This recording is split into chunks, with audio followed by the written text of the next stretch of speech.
Good morning viewers, मैं हूं अब्दुल सत्तार। आप देख रही है एमएलएम मास्टर यूट्यूब चैनल। दोस्तों, ओके लाइव केयर की सीईओ डी के शारन सर की फ्यूचर प्लान क्या है? आप मुझे बताओ, डायरेक्ट सेलिंग कंपनियां डायरेक्ट सेलर के लिए काम करती हैं, उनके साथ डायरेक्ट सेलर जुड़े होते हैं या कस्टमर जुड़े होते हैं? दो चीजों पे काम किया मैंने। लो बीवी के साथ हाई परसेंटेज डिस्ट्रीब्यूशन पे काम किया। अगर आप देखेंगे तो 77.5% और फिर 10% सीआरएफ, ऑलमोस्ट 85 में 87.5% का आप लोग डिस्ट्रीब्यूशन कर रहे हैं। तो ये जो है, बीवी भले ही कम है लेकिन डिस्ट्रीब्यूशन ज्यादा है, तो ओवरऑल जो परसेंटेज ऑफ डिस्ट्रीब्यूशन है वो कंपनसेट होकर ऑलमोस्ट कहीं बराबर पे आ जाता है। पहला पॉइंट। दूसरा जो पॉइंट है, लो प्राइस रखने के कारण, लो बिजनेस वॉल्यूम रखने के कारण आपकी मार्केट में एक्सेप्टेंस बढ़ जाती है, लेकिन पे आउट नहीं घटता है, पे आउट भी बढ़ जाता है। क्योंकि आपने पे आउट का जो डिस्ट्रीब्यूशन है वो 50, 45, 55 या 58 या 60 या 62 या 64 नहीं रखा है। दैट इज 77.5% प्लस में 10% सीआरएफ अभी आपका चल रहा है। तो ऐसे में आपका जो परसेंटेज ऑफ डिस्ट्रीब्यूशन है प्लान के अंदर, डिस्ट्रीब्यूशन सिस्टम के अंदर, वो एक बहुत बड़ा रोल प्ले करता है। और वो आपका एक तरह से कह दो बैकग्राउंड म्यूजिक वही है, पूरा फील वही देता है। तो आपके पे आउट्स बड़े होते चले जाते हैं बिजनेस वॉल्यूम कम होने के बाद। पॉलिसी पे जो हमने बैलेंस बनाया है कस्टमर के लिए, हमने प्रोडक्ट का प्राइस नीचे रखा है, बिजनेस वॉल्यूम कम किए हैं, लेकिन डिस्ट्रीब्यूशन हाई परसेंटेज में लेके गए हैं ताकि डिस्ट्रीब्यूटर भी कमा पाए और कस्टमर भी आपका खुश रहे, वो बार बार आपसे खरीदता रहे। और ये पॉलिसी आज लिखवा लीजिए मुझसे, अभी लिखवा लीजिए मुझसे, कंपनीज को फॉलो करनी पड़ेगी। मेरा कॉन्फिडेंस ये कहता है, मेरी जो मार्केट सेंस है वो ये कहता है। मेरे पास एक पर्पस था इस इंडस्ट्री को पॉजिटिव साइड में लेके जाने का। जो यहाँ इस इंडस्ट्री ने सब कुछ अच्छा करने के बाद भी, इस इंडस्ट्री ने इतने अचीवर्स देने के बाद भी, इस इंडस्ट्री में इतने लोगों की लाइफ चेंज होने के बाद भी, ग्रास रूट से बंदा आया और उसने लाइफ में वो अचीव कर लिया जो बड़े बड़े बिजनेसमैन नहीं अचीव करते हैं। उसके बाद भी इस इंडस्ट्री की अगर रेपुटेशन खराब थी, इस इंडस्ट्री को लेकर लोगों की धारणाएं अलग थी और गलत थी, तो ऐसे में किसी न किसी को उन पॉइंट्स को करेक्ट करना पड़ेगा जिनके कारण ऐसी धारणाएं बनी हुई थी। हमने वही प्रयास किया। लो बिजनेस वॉल्यूम का रिस्क पूरी मार्केट में इनिशियली तो बहुत था, क्योंकि बहुत सारे लोगों ने बोला बिजनेस वॉल्यूम कम है, बिजनेस वॉल्यूम कम है, बिजनेस वॉल्यूम कम है, पे आउट बनता है बिजनेस वॉल्यूम से। जिसको जो सिखाया गया है वो तो भाषा भी तो वही बोलेगा ना। तो हमने एक चीज कहा कि बिजनेस वॉल्यूम से पे आउट नहीं बनता है। ये आज भी लिख लीजिए, बिजनेस वॉल्यूम से पे आउट नहीं बनता है। आपका 500 बिजनेस वॉल्यूम है लेकिन आपने सेल ही नहीं की, तो बिजनेस वॉल्यूम से पे आउट कैसे बनेगा? बिजनेस वॉल्यूम ही जनरेट कैसे होगा अगर सेल नहीं हुई तो? क्योंकि business volume is a by product of your sale. पीछे आपका प्राइस एक कारण है, आपकी क्वालिटी एक कारण है, आपकी पैकेजिंग एक कारण है, आपकी इंटीग्रिटी एक कारण है, आपकी ट्रेनिंग एक कारण है, आपकी फॉर्मुलेशन एक कारण है, आपकी प्रेजेंस एक कारण है, आपकी सर्विसेज एक कारण है, आपकी इंटेंशन एक कारण है। बहुत सारे रीजन है उस प्रोडक्ट के पीछे। ऐसे तो फिर सूट लेंथ वाली कंपनियां भी सीखती जो 300 रुपए के सूट लेंथ को 10,000 का बेचती। बिजनेस वॉल्यूम और पे आउट तो उनमें ज्यादा था, लेकिन आज वो क्यों नहीं दिखाई देती? आज वो क्यों खत्म होती जा रही है? जो हाल सूट लेंथ का हुआ वही ओवर प्राइस प्रोडक्ट मार्केट का भी होना है, ये आज लिखी। एक चीज दिमाग में जरूर चल रही थी कि stability without growth is nothing. जब 1 लाख रुपए महीना कमा रहे हैं आप, 2040 में भी 1 लाख रुपए महीना कमाएंगे, तो वो स्टेबिलिटी आपके लिए क्या होगा? जैसे जैसे महंगाई बढ़ती चली जाएगी आपकी इनकम डेप्रिशिएट करना चालू कर देगी। 1 लाख रुपए में आप बड़े अच्छे से घर चला पा रहे हैं, 2040 में नहीं चला पाएंगे। आज का 1 लाख रुपए महीना आना और आज से 20 साल बाद भी लाख रुपए महीना आना, ये स्टेबल इनकम कहलाती है। लेकिन स्टेबल इनकम में ग्रोथ नहीं है।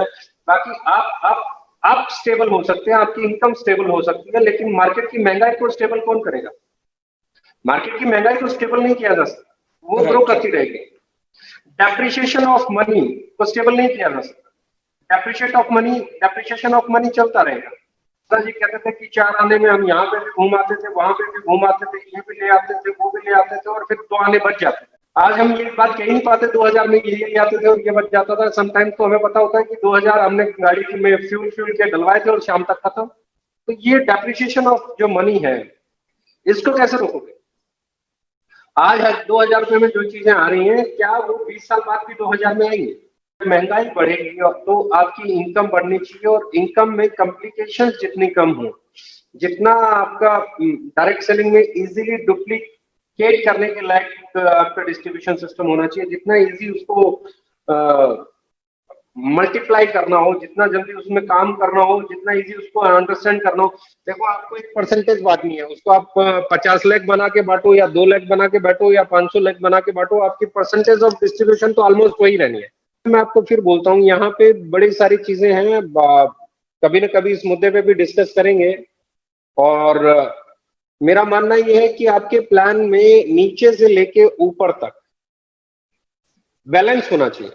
जो आदमी फ्रेशर है, स्टार्टर है, आप उसको उसका हक दें। जो आदमी और थोड़ा सा मेहनत करके ऊपर जाता है तो उसको एप्रिसिएशन मिलना चाहिए, उसकी इनकम बढ़नी चाहिए। और ऊपर जाता है तो उसको एप्रिसिएशन मिलना चाहिए, उसकी इनकम बढ़नी चाहिए।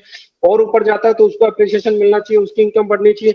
नीचे से ऊपर तक एक ही पैरामीटर पे अगर आप बांट दोगे तो नए में और पुराने में, अनुभवी में ज्यादा काम करने वाले में, कम काम करने वाले में अंतर क्या रह जाएगा हो जाए। तो ऐसा भी इस इंडस्ट्री में मैंने बहुत बार देखा कि लेवल टू लेवल कट हो जाते थे, या डेप्थ कट हो जाती थी, या 1-2 डेप्थ तक का इनकम रह जाता था। तो ये बहुत सारे चैलेंजेस थे जो सालों से देखे थे। बस मेरे दिमाग में ये थी कि इस इंडस्ट्री में काम करने वाले आदमी के घर पे कंडीशंस नहीं जानी चाहिए।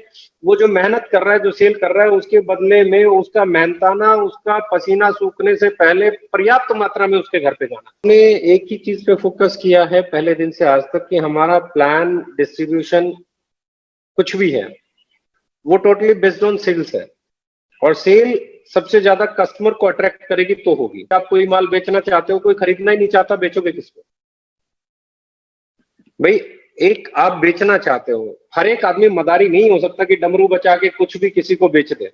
मिट्टी बेचने की ताकत सब में नहीं हो। कोई भी दुकान खोल के बैठेगा और वैल्यू फॉर मनी देगा, मार्केट में ठीक प्राइस पे प्रोडक्ट देगा, तो उसके पास अनुभव है नहीं है, वो मदारी है नहीं है, सेल्समैन है नहीं है, उसको बातें करनी आती है नहीं आती है, कोई फर्क नहीं पड़ता।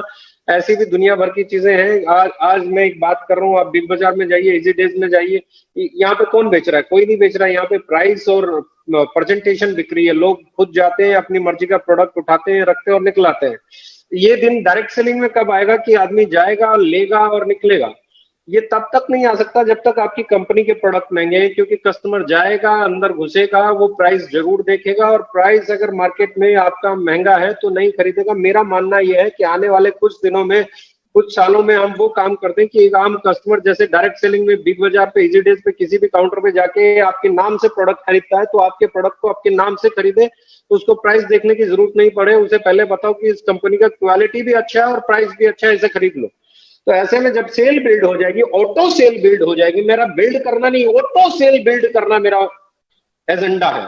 मतलब एक होता है सेल बिल्ड करना, सेल बिल्ड करना मेरा एजेंडा नहीं, ऑटो सेल बिल्ड करना मेरा एजेंडा है, ताकि हमारे डिस्ट्रीब्यूटर्स के एफर्ट्स कम हो, ताकि हमारे डिस्ट्रीब्यूटर्स को कन्विंसिंग ज्यादा पावर नहीं यूज करनी पड़े, ताकि बहुत ज्यादा मोटिवेशन का प्रयोग नहीं करना पड़े, और जो सेल बिल्ड हो उससे जो उनके पे आउट बिल्ड हो, वो हमारे बिजनेस सिस्टम में, अगर डिस्ट्रीब्यूशन सिस्टम को आप देखेंगे तो हम इस इंडस्ट्री में 3.5 साल में, 3 साल 8 महीने में वो पे आउट देने वाली कंपनी है जो किसी भी कंपनी ने पहले 6 साल में नहीं दिया। तो मैं चाहता हूं मैं 2021 में ये बोलूं मार्च के अंदर कि भैया जो मर्जी इंडिया की कंपनी है, डायरेक्ट सेलिंग 25 साल पुरानी कंपनी को आज 4 साल पुरानी कंपनी के साथ कंपेयर करें। प्राइस पे कर लीजिए, आप लुक और फील पे कर लीजिए, आप क्वालिटी पे कर लीजिए, आप अवेलेबिलिटी पे कर लीजिए, आप डीपीयूसी, आरपीयूसी के पैटर्न पे कर लीजिए, आप पे आउट्स में कर लीजिए। तो मेरा टारगेट यह है कि मैं 2021 मार्च में ये कहना चाहता हूं कि जितनी भी कंपनियां इंडिया में 25 साल से काम कर रही हैं, उनको सिर्फ एक लाइन कहना चाहता हूं कि भैया now we are ready, we took only 4 years to compete 25 years old company. तो हम 2 ही चीजों पे इस वक्त सबसे ज्यादा काम कर रहे हैं। नंबर 1, हमारे लीडर्स के पे आउट कैसे ग्रो करें, और पिछले कुछ दिनों से जो सबसे बड़ा इन्वेस्टमेंट हम कर रहे हैं, जिसका आपको मुझे लगता है अगस्त सितंबर में बहुत बड़ा आउटपुट और बहुत बड़ा रिजल्ट मिलने वाला है, वो है हमारी supply chain, product availability, warehouses. और मुझे नहीं लगता हम लोग अगस्त के बाद दुनिया में किसी को ये कहने का भी मौका देंगे कि इस कंपनी का कभी कोई प्रोडक्ट स्टॉक आउट हो जाता है, या अवेलेबल नहीं होता, या इस एरिया में इस कंपनी की प्रेजेंस नहीं है, या यहाँ डीपीयूसी नहीं है, या यहाँ आरपीयूसी नहीं है, या कंपनी का वेयर हाउस इस एरिया में नहीं है, या डिलीवरी में बहुत ज्यादा टाइम लगता है। ये सारे चैलेंजेस हम लोग अगस्त में इस लेवल पे ले आएंगे कि हम सीधे सीधे कम्पीट कर पाएंगे उन कंपनियों से जो इस इंडस्ट्री की सबसे बड़ी कंपनियां है, जो इस इंडस्ट्री की सबसे पुरानी कंपनी है, जो इस इंडस्ट्री की सबसे सक्सेसफुल कंपनी। इस वक्त हम लोग तैयार हैं इंडिया की सबसे बेहतरीन कंपनी से फाइट करने के लिए, इंडिया के सबसे बेहतरीन कंपटीशन को फाइट करने के लिए, और अगस्त और सितंबर हमें जिस जगह पे लेके जाने वाला है, जिस मुकाम पे हमारे ई कॉमर्स वेबसाइट की बात करूं या लॉजिस्टिक की, वेयर हाउसेज की, या जो नए फीचर्स नए प्रोडक्ट्स आने वाले हैं उनकी बात करूं, तो ये बहुत बड़ा चेंजिंग अगले 3 महीने जो है वो बहुत बड़ी है। मैं पहले ही बोला था कि इस महीने हम 30% ग्रो करने वाले हैं। और कल रात में अखिलेश जी से बात हो रही थी, तो अखिलेश जी बोले कि मुझे ये बताओ कि सर आपने मुझे 1 तारीख को ये बोल दिया था, 2 तारीख को ये बोल दिया था कि हम अगले महीने 30% ग्रो करने वाले हैं, और अभी तक जो मैं बिजनेस देख रहा हूँ, मैं लगभग मेरे पुराने बिजनेस के करीब पहुंच चुका हूँ, और अभी बहुत टाइम बाकी है। मेजर बिजनेस क्लोजिंग डेज में आता है, अभी क्लोजिंग डेज में हम एंट्री करने वाले हैं 25 के बाद, लेकिन आज मुझे लग रहा है कि हम 30% से भी कहीं ऊपर चले जाएंगे। तो ऐसा कैसे? तो मैं उन्हें एक ही चीज कहता हूं कि आपने जो मूव किया है, आपने जो काम किया है, आपको ये पता है कि वो रिजल्ट कब देगा।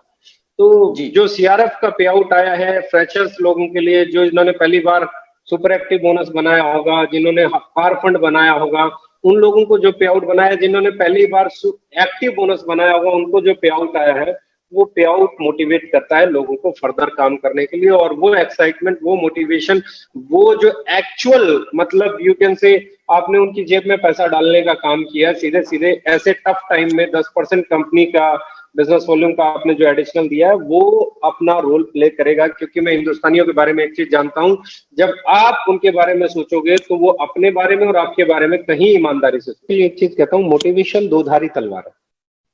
देखो, आप कर सकते हो, आपको करना चाहिए, आपको अपनी लाइफ में पॉजिटिव बदलाव लेके आना चाहिए, आपको सीखना चाहिए, आपको स्किलफुल होना चाहिए। इसके लिए आप मोटिवेट कर रहे हो तो very good motivation, you can use this kind of motivation. इस तरह का मोटिवेशन आप प्रयोग कर सकते हैं।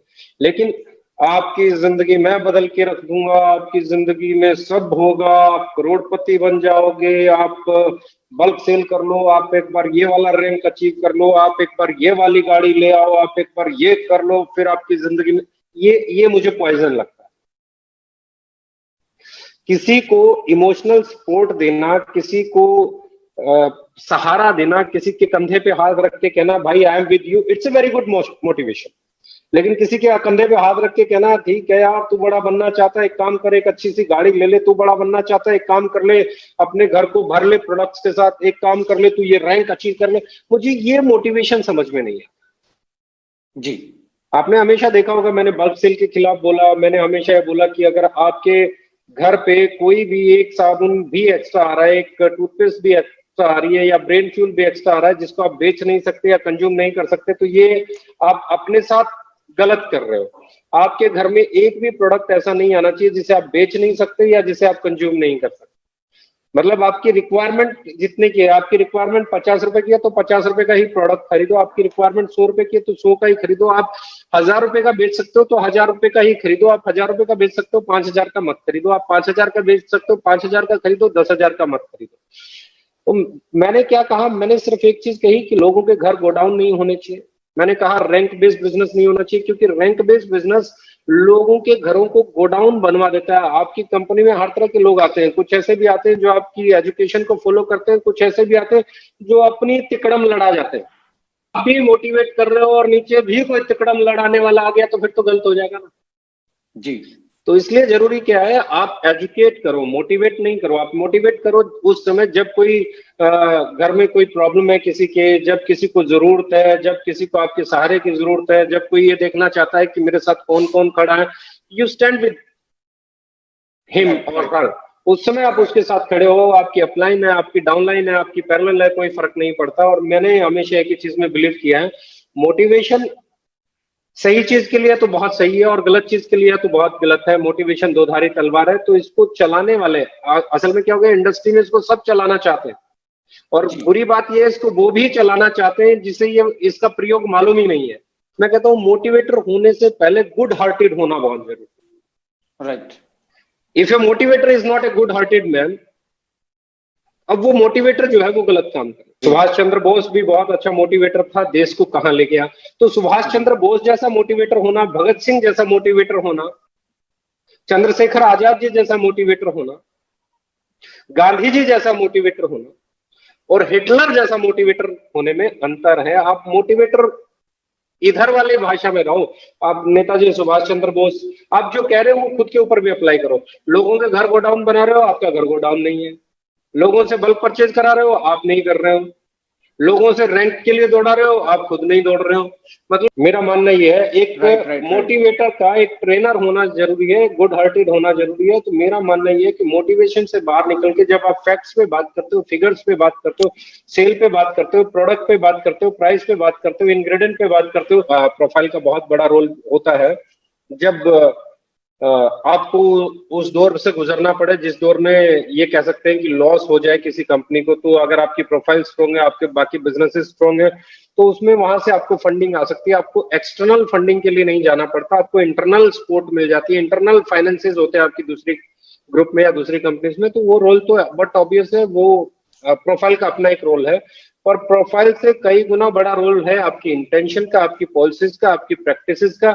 आप बहुत बड़ी प्रोफाइल लेके चल रहे हैं, आपके पास पॉलिसी सही नहीं है, आपके पास एनर्जी सही नहीं है, आपके पास प्रैक्टिसेस सही नहीं है, आप एथिकल काम नहीं कर रहे हो, आपके प्राइसेस हाई हैं, आपकी प्रोडक्ट की क्वालिटी अच्छी नहीं है, आपका डिस्ट्रीब्यूशन सिस्टम सही नहीं है, आपका लोगों को ट्रीट करने का तरीका सही नहीं है, आप लोगों को रिस्पेक्ट नहीं दे पा रहे हैं, आप लोगों की ग्रोथ के लिए काम नहीं कर रहे हैं, तो ये सारी बातें बेमाने हो जाती हैं, आपकी प्रोफाइल बेमाने हो जाती है, जैसे हिंदुस्तान लीवर की हो गई।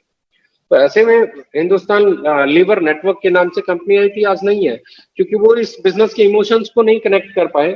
वरना उस कंपनी की प्रोफाइल में, उसके प्रोडक्ट्स में, उसकी एक्सपीरियंस में, उसकी मैनेजमेंट में प्रोफेशनल्स की कमी थोड़ी ना है। लेकिन प्रोफेशनल्स के साथ इस इंडस्ट्री को इमोशंस की जरूरत है, और वो इमोशंस होने चाहिए अपने लोगों के लिए। आप अपने लोगों को एक एम्प्लॉय की तरह ट्रीट नहीं कर सकते, उन्हें आपको बिजनेस पार्टनर के तौर पे देखना पड़ेगा। आप उनको छोटा नहीं मान सकते, आपको उन्हें बराबर का मानना पड़ेगा। आप बुरे से बुरे, वाहियात से वाहियात और फ्रस्ट्रेट हो जाने वाले सवाल का भी जवाब देने के लिए आपको तैयार रहना पड़ेगा। अधिकार है, आप ह्यूमन बीइंग है, आप फ्रस्ट्रेट हो जाएंगे, आप झल्ला के बता सकते हैं, लेकिन आपको you have to reply that. आपकी प्रैक्टिसेस, आपका बिजनेस प्लान, आपका सर्विस सिस्टम, आपकी इंटेंशन, आपकी इंटीग्रिटी, आपका टेक्निकल कितना आप साउंड है, कितनी आप लोगों की केयर करते हैं, कितना आप केयरिंग है, कितना आप शेयरिंग है, ये चीजें ज्यादा बड़ा रोल प्ले करती हैं। और छोटी कंपनियों को बड़ा यही चीजें बना देती है, और बड़ी कंपनियों को छोटा भी यही चीजें बना देती है।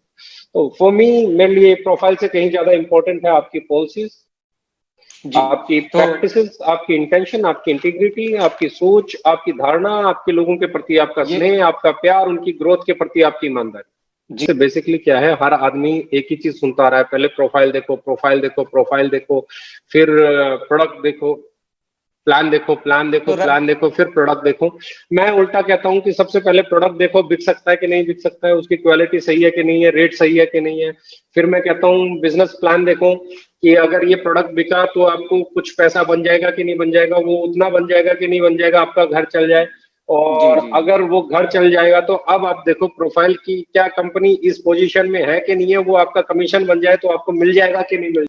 भाई आपकी प्रोफाइल बहुत अच्छी है, प्लान बहुत पुअर है और प्रोडक्ट बहुत महंगा है, तो प्रोफाइल आपके लिए क्या करे। मैनेजमेंट में बैठे हुए लोग जो कमिट कर रहे हैं मार्केट की ग्रोथ के लिए, प्राइस के लिए, प्रोडक्ट के लिए, जो बातें बोली जा रही हैं, क्या उसके ऊपर काम कर रहे हैं। आप 100 बातें बोलोगे, उसमें से आप 70 कर रहे हो, 30 नहीं कर रहे हो, और 30 बिल्कुल नहीं कर रहे हो तो गलत। आपने 100 बातें बोली, 70 आपने कर दी और 30 को करने पे आप लगे हुए हो, अब आप बेस्ट हो। नहीं, क्या है कंपनी के बारे में बात करूं तो एक सिस्टम ड्रिवन ऑर्गेनाइजेशन को आप कंपनी कहते हैं जी, जिसको एक सिस्टम रन करता है। वो सिस्टम डेवलप कौन करता है? जो उसका प्रमोटर होता है जी। अब उसके प्रमोटर की इंटेंशन क्या है जी, जैसी उसकी इंटेंशन है वैसा ही सिस्टम डेवलप होगा और वैसी ही वो ऑर्गेनाइजेशन बनेगी जी। हमें बहुत सारे लोगों ने इनिशियली टारगेट किया, हम लोग नेपोटिज्म का शिकार भी हुए जी। बड़ी लाइन बोल रहा हूं, बहुत सारे लोगों ने आपको दबाने की कोशिश की कि आप इंडस्ट्री में ना उभरे। आज भी वो कोशिशें चलती रहती हैं अलग अलग तरीके से। कुछ लीडर्स जो बड़ा पे आउट बना रहे हैं, कुछ लीडर्स जो दूसरी कंपनी में काम कर रहे हैं। अब वो क्या है, वो मार्केट है, वो उनका अधिकार है, वो अपने अस्तित्व को बचाए रखने के लिए अपना काम करेंगे, तो अपने प्रभुत्व को बनाए रखने के लिए अपना काम करेंगे। हमारा काम क्या है? हमारा काम है उस प्रभुत्व वाली मार्केट में अपनी हिस्सेदारी लेना। अपना जी हक जी लेना, और जी। अपना हक आप जितनी ईमानदारी से शिद्दत से काम करेंगे आपको मिलेगा। कोई आपको रोक नहीं सकता, कोई आपको झुका नहीं सकता, आप ही आपको रोकेंगे, आप ही आपको झुकाएंगे, आप ही अपने आप को खत्म करेंगे। अब किसी की हिम्मत नहीं थी सुशांत सिंह राजपूत को रोक पाता, जी क्योंकि उस आदमी ने खुद को प्रूव कर दिया था बिहार से निकल के, और इतनी बड़ी बड़ी फिल्में करना, अपने आप को एस्टेब्लिश करना, सब कुछ करना। अब वो क्या उसकी लाइफ में ऐसा हुआ होगा कि उसने इतना बड़ा कदम उठाया, ये चिंतन का विषय भी है और चिंता का विषय भी। तो मैं हमेशा कहता हूं कि आपके प्रमोटर्स का सबसे बड़ा रोल प्ले ये है कि वो किस विजन के साथ काम कर रहा है, किस इंटेंशन के साथ कर रहा है, किस इंटीग्रिटी के साथ कर रहा है, क्योंकि वही वैसा ही सिस्टम डेवलप करेगा। और हमने एक चीज प्रूव की है कि हमने ना सिर्फ कस्टमर का ख्याल रखा है, हमने डिस्ट्रीब्यूटर का भी ख्याल रखा है। हमारे पास लीडर्स के चेक भी लगातार बढ़े हैं, हम प्रोडक्ट पे भी काम कर रहे हैं। और सबसे बड़ी चीज बताऊं, मेरी इंडस्ट्री में किसी ने कल्पना नहीं की होगी कि लॉकडाउन और इतने हार्ड टाइम में कोई कंपनी ग्रो कर सकती है। इंडिया की मैक्सिमम कंपनीज ने अपनी 30%, 40%, 50%, 60%, 70% सेल खोई है।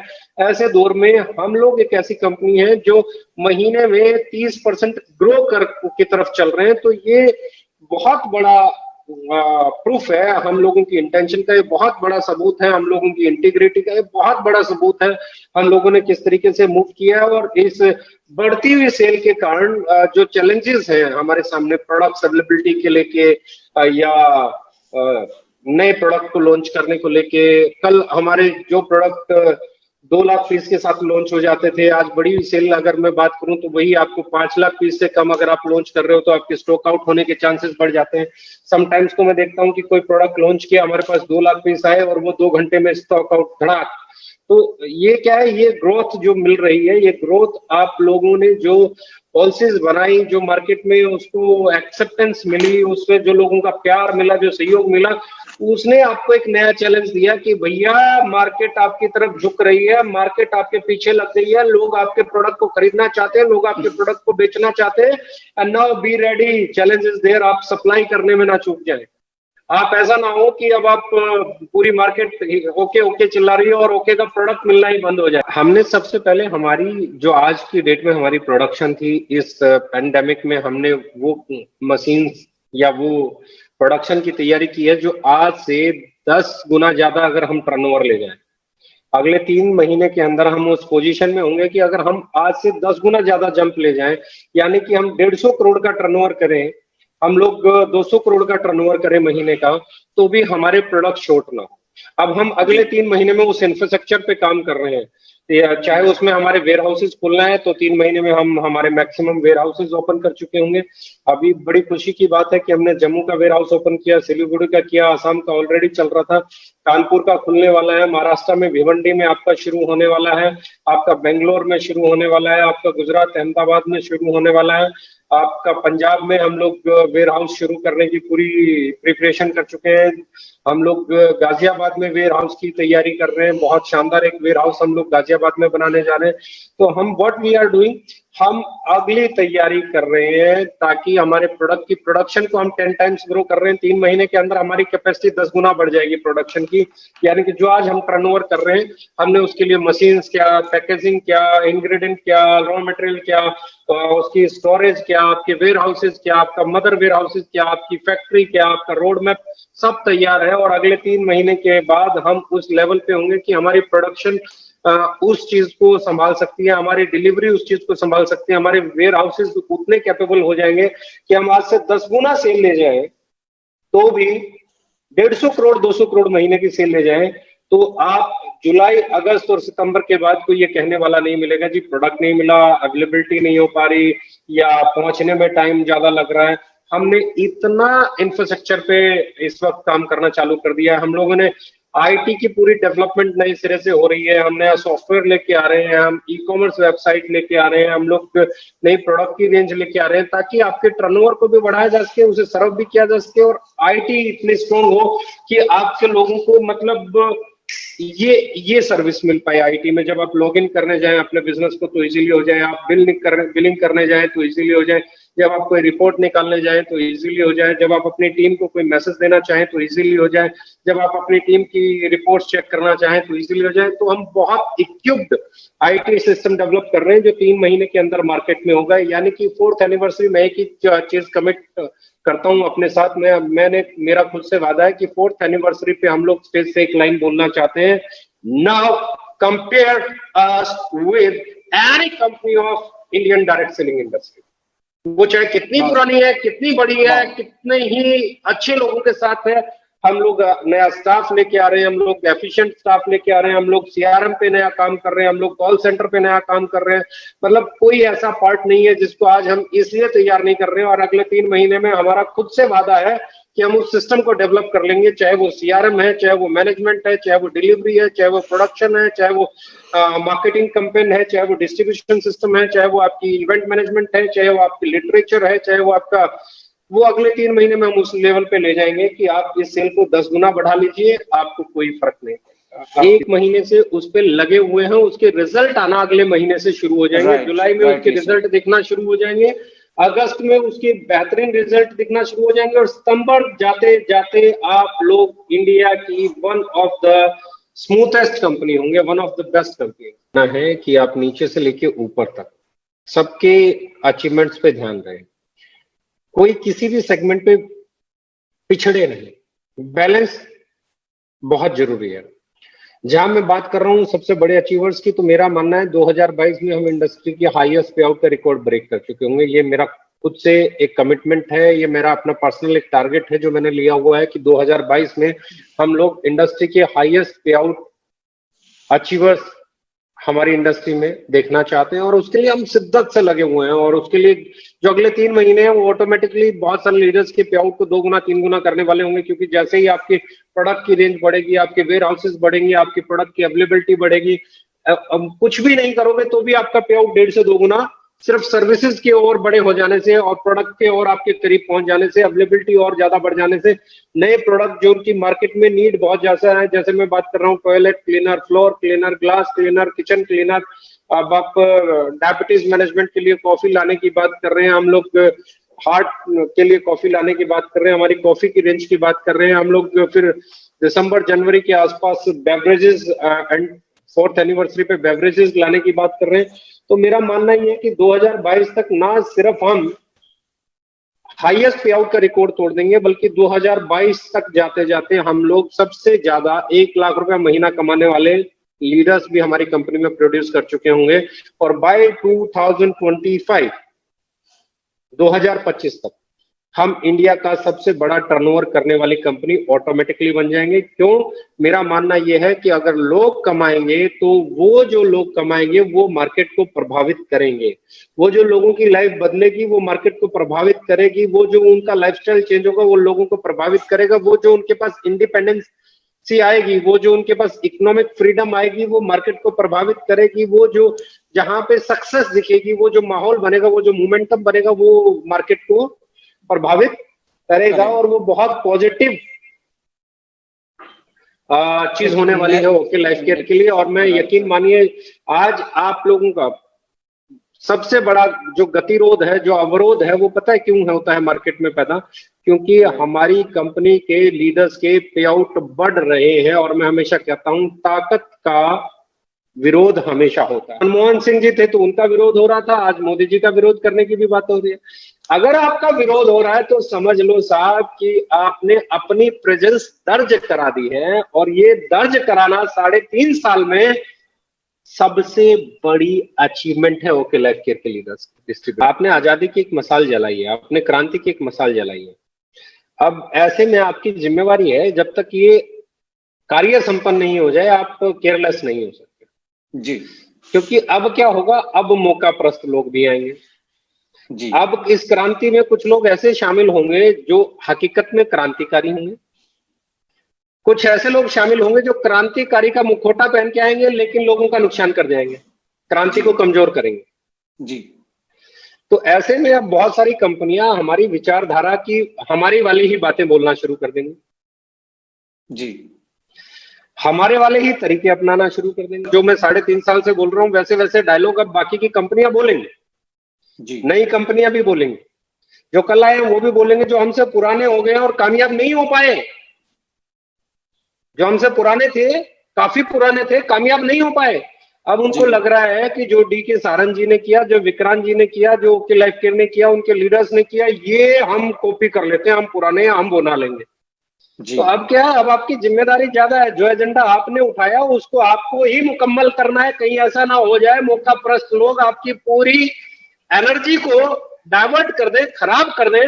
कहीं ऐसा ना हो जाए कि इंडस्ट्री बदलने से पहले फिर बिखर जाए। कहीं ऐसा ना हो जाए कि ऐसे मौका प्रस्त लोग जो बार बार कुछ भी बदलते रहते हैं, कभी इन्वेस्टमेंट प्लान ले आए, कभी कोई स्कीम ले आए, कभी कोई ऑफर ले आए, कभी ये प्लान बदल दिया, कभी दाल चावल, कभी ये कभी वो, कुछ न कुछ कर देने वाले लोग अब आपको फॉलो करके कहीं वो ये बताना ना शुरू कर दें जी हम इंडस्ट्री बदलेंगे। अरे भैया, तुमने इंडस्ट्री बदलनी होती तो बदल दी होती। मानना यह है कि इस दुनिया में सब कुछ बहुत सिंपल है और सब कुछ बहुत मुश्किल है। कोई चीज आसान और मुश्किल के बीच में मेरा एक सेंटेंस है जो मैं पहले दिन से बोलता हूँ, जो आपको आता है वो आसान है और जो आपको नहीं आता वो मुश्किल है। जी, हमारे बड़े बुजुर्ग कह गए भैया, नकल के लिए भी अकल जरूरी है। जी, जी, जी, लोग नकल तो मार लेते हैं, अकल नहीं ला पाते। और जिसके पास नकल मारने की अकल है, जिसमें चीजें सीखने की इच्छा है, जो चीजों को ईमानदारी से करना चाहता है, वो कर जाएगा, उसके लिए आसान है। और जिनमें ये गुण नहीं है वो नहीं कर पाएगा। अगर कॉपी करना इतना आसान होता तो इंडस्ट्री को हम बदलने की बात ही क्यों करते? जो सक्सेसफुल कंपनियां थी हम उनको कॉपी कर लेते। अगले की बातें कॉपी कर सकते हो, अगले की सोच, अगले की तैयारी, अगले के फ्यूचर, अगले का विजन थोड़े ना कॉपी कर लोगे। उसे पता है कब क्या करना है, उसे पता है कब क्या करना है, उसकी अगले 1 साल की तैयारी क्या है, आप कैसे कॉपी कर लोगे? वो तो तभी कॉपी हो पाएगी ना जब वो आ जाएगी मार्केट में। अब जैसा आपका वो पुराना डायलॉग है, सोनू निगम का गाना कोई भी गा सकता है, जो सोनू निगम ने गाया हो उस जैसी आवाज में गा सकता है, उससे बेहतर गाने की भी कोशिश कर सकता है, लेकिन अगला गाना गाने के लिए म्यूजिक डायरेक्टर फिर सोनू निगम को ही बुलाता है, वहां आम पब्लिक को नहीं बुलाता। आते हैं तो 2025 में हमारे एजेंडे में जो चीजें सबसे ज्यादा आती हैं वो आती है कि अब हम इंग्लैंड शुरू करने वाले हैं, यूरोप की कुछ और कंट्रीज हमारे टारगेट में है, यूएसए हमारे टारगेट में है, नेपाल हम करने जा रहे हैं, और इसके बाद अगर आप बात करेंगे हम साउथ अफ्रीका की कुछ कंपनीज को टारगेट कर रहे हैं, और सबसे बाद में हम मलेशिया, थाईलैंड और फिलीपींस वाली एरिया को कवर करने के प्लान है। तो 2025 तक हमारा टारगेट है कि करीबन 25 कंट्री में हम ओके लाइफ केयर को जी कर रहे हैं। तो इंग्लैंड, तो मुझे लगता है कि हम लोग इस 4th एनिवर्सरी के आसपास, जब हम 4th एनिवर्सरी मना रहे होंगे जनवरी में 2021 में, तो हो सकता है उससे महीना पहले, महीना 2 महीना आगे पीछे, आई होप, मुझे उम्मीद है कि हम लोग वहां पे प्रेजेंस दर्ज करा देंगे। और वहां पे नहीं, उसके जस्ट बाद हम बहुत बड़ी 1-2 और प्लानिंग कर रहे हैं जो बहुत बड़ा रोल प्ले करने वाली है। तो मैं चाहता हूं कि ये पेंडेमिक खत्म हो और उसके बाद हमारे जो टॉप लीडर्स हैं वो जब हम इंग्लैंड स्टार्ट करें तो वहां पे हमारे साथ चलें और उस इनॉग्रेशन का हिस्सा बने, तो फिर मजा अलग आएगा। फिर इंग्लैंड को लॉन्च करने का मजा आएगा कि यहाँ के जो स्तंभ हैं, यहाँ के जो हमारे नींव हैं, जो यहाँ जिनके दम पे हम खड़े हुए हैं, वो उस लॉन्चिंग में हमारे साथ रहे। तो इस पेंडेमिक के बाद, इस जैसी चीजें सही होती हैं, इस कोरोना इफेक्ट के जाने के बाद बहुत जल्दी हम लोग इंग्लैंड में अपने ऑपरेशन स्टार्ट करने की प्लानिंग कर रहे हैं। अगर आपके साथ आएगी, सेल आपके साथ आएगी, कस्टमर आपके साथ आएगा, डायरेक्ट सेलर आपके साथ आएगा, तो अचीवमेंट्स तो आएंगे। अचीवमेंट्स तो बाय प्रोडक्ट है, पर अचीवमेंट से बड़ी जिस चीज के लिए हमें याद किया जाएगा वो ये होगा कि हमने इंडियन डायरेक्ट सेलिंग को वो रास्ता दिया जिस रास्ते की इंडिया को सबसे ज्यादा जरूरत है। क्योंकि हिंदुस्तान में एम्प्लॉयमेंट की जरूरत है, बेरोजगारी बहुत बड़ा चैलेंज है, और अगर बेरोजगारी से पीछा कोई इंडस्ट्री छुड़ाने में बहुत बड़ा रोल प्ले कर सकती है तो वो इंडियन डायरेक्ट सेलिंग इंडस्ट्री है। अगर डायरेक्ट सेलिंग इंडस्ट्री की मैं बात कर रहा हूं तो यहाँ पे ऑब्स्टेकल यही है, यहाँ पे हार्डल्स यही है, यहाँ पे चैलेंजेस यही है कि लोग डाइजेस्ट नहीं कर पा रहे हैं हमारे प्रोडक्ट के प्राइस को, लोग डाइजेस्ट नहीं कर पा रहे हैं हमारे डिस्ट्रीब्यूशन के सिस्टम को, लोग डाइजेस्ट नहीं कर पा रहे हैं जिस तरीके से हम लोगों ने इस इंडस्ट्री को बना दिया है। एक आदमी 50,000 रुपए कमाना चाहता है, हम उसे 50 लाख की गाड़ी दिखाना चाहते हैं। तो इसे ग्राउंड रियलिटी पे, ग्राउंड जीरो पे लाना पड़ेगा। और जब आप ग्राउंड, जैसे रिपोर्टिंग होती है ना, ग्राउंड जीरो रिपोर्टिंग, जब मौके पे पहुंच के रिपोर्टर बोलता है हम ग्राउंड जीरो से बात कर रहे हैं, तो Definitely.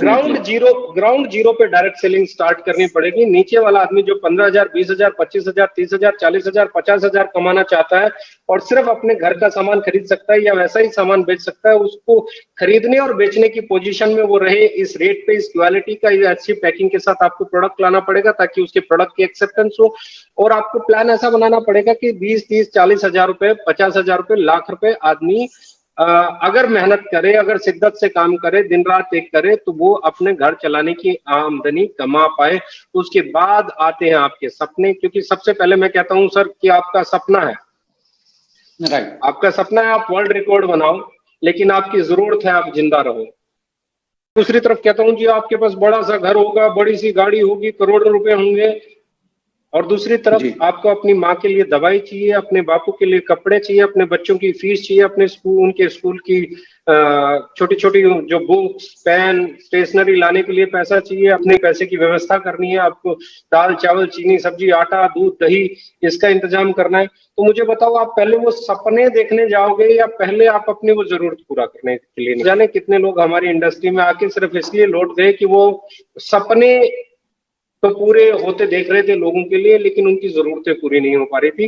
तो आने वाले समय में हमारा जो पूरा फोकस रहेगा वो रहेगा कि कितना जल्दी आदमी 20, 25, 30,000, 40,000 रुपए महीना कमा पाए, ताकि उसके घर चले।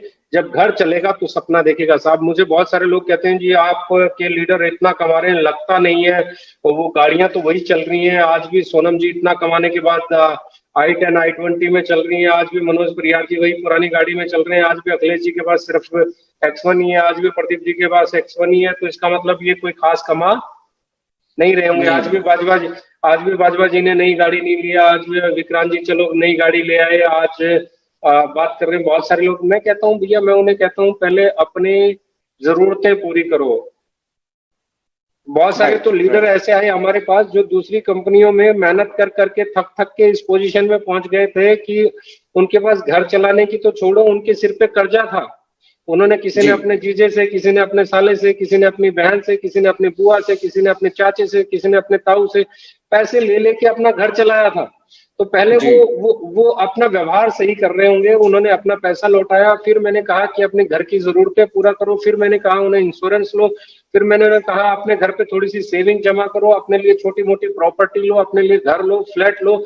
और जब मैं बता रहा हूँ ये सारी चीजों के दौर से वो गुजर जाएंगे, तो मैं उन्हें लाख रोक लूं, आप उन्हें लाख रोक ले, वो सपने पूरे करेंगे। वो लग्जरी गाड़ी भी लेंगे, वो लग्जरी घर भी लेंगे, वो महंगे से महंगे फोन भी लेंगे। जब आपके पास सरप्लस पैसा होगा तो आप उसे एंजॉय करना चाहेंगे। लेकिन मैं हमेशा कहता हूं कि वो पहले दिन जब आपकी रिक्वायरमेंट्स पूरी नहीं हुई हैं, जब आपकी रिस्पॉन्सिबिलिटीज पूरी नहीं हुई हैं, जब आपकी रिक्वायरमेंट्स पूरी नहीं है, उस दौर में रिक्वायरमेंट्स को इग्नोर करके, रिस्पॉन्सिबिलिटीज को इग्नोर करके, अपनी जिम्मेदारियों से भाग के आप अपने सपनों को पूरा करके और लोगों को ये दिखाएं कि ये देखो मैं गाड़ी ले आया, उसकी मैं खिलाफ हूँ। वो मुझे सही नहीं लगता। मुझे लगता है कि आपका व्यवहार है तो ही व्यापार है, व्यवहार गया तो व्यापार है। एक चीज कहना चाहूंगा कि अगले 3 महीने जी इतने अहम है हमारे लिए। जी, हम जिस तरीके से ग्रो कर रहे हैं, अगले 3 महीने के बाद जो हमारे लीडर्स के पे आउट होंगे, अगले 3 महीने बाद जो हमारी फैक्ट्री में प्रोडक्शन होगी, जो हमारे वेयर हाउसेज बन चुके होंगे, हमारी फूड एंड सप्लाई, हमारी प्रोडक्ट अवेलेबिलिटी, हमारी नई वेबसाइट, हमारा नया IT सिस्टम, हमारा नया CRM, हमारा नया DPUC, RPUC कल्चर, ये हमारे लीडर्स के पे आउट को, उनकी इनकम को, उनके बिजनेस को कई गुना बढ़ा सकता है। और मुझे लगता है उनके बिजनेस को बढ़ाने के लिए ही आपको और मुझे और हम सबको और सारे लीडर्स को एक ही एजेंडे के साथ काम करना चाहिए। वो ये कि हमारी सेल बढ़े, हमारी रिस्पॉन्सिबिलिटी बढ़े, हमारे चैलेंजेस बढ़े, ताकि उन चैलेंजेस को क्रॉस करके हम और मजबूत अपने आप को प्रूव कर सकें। जी, thank you so much sir, thank you so much for watching us. बस मैं लास्ट मैसेज देना चाहता हूं कि जितने भी लोग हमें फॉलो कर रहे हैं या हमें सुन रहे हैं या इस इंडस्ट्री में एक बेहतरीन भविष्य चाहते हैं या देख रहे हैं, ओके लाइफ केयर वो एक ऐसा प्लेटफॉर्म ऑलरेडी सेट हो चुका है और आने वाले टाइम में एक बहुत बड़ी प्लानिंग के साथ है एक कंपनी आप लोगों को एक बेहतरीन प्लेटफॉर्म प्रोवाइड करती जा रही है और करती रहेगी। तो आप जो लीडर चाहते हैं इस इंडस्ट्री को में एक नया रिवोल्यूशन का हिस्सा बनना, एक नई अचीवमेंट का हिस्सा बनना, अपने खुद के रिकॉर्ड को तोड़ना, तो ओके लाइफ केयर आपका वेलकम करती है। Thank you so much. और मैं चाहता हूं ईमानदारी के साथ इस इंडस्ट्री को, इस बिजनेस को प्रमोट करें। किसी को लोभ लालच या किसी को बल्क बाइंग के धोखे में रख के ऐसा काम ना करें कि जिससे कि हमारी जो आने वाली इंडस्ट्री है, आने वाली जो जनरेशन है या हमारी डाउनलाइन है, उस पर ऐसा असर पड़े। तो हमें एक एथिकल तरीके से ईमानदारी के साथ अपने बिजनेस को प्रमोट करना चाहिए और सभी का आदर सम्मान इस इंडस्ट्री में, कोई किसी भी प्लेटफॉर्म पे क्यों ना हो, सभी का आदर सम्मान। हमारी जो संस्कृति है, सबका जो बात करते हैं कि संसार ही एक देश है, पूरी इंडस्ट्री ही हमारा घर है, सबके अपने अपने विजन है, सबके अपने अपने विजन है। बिजनेस की जो फाइट है वो करिए, पर पर्सनल फाइट में ना जाएं। नमस्कार, जय हिंद, जय Bharat. Thank you so much.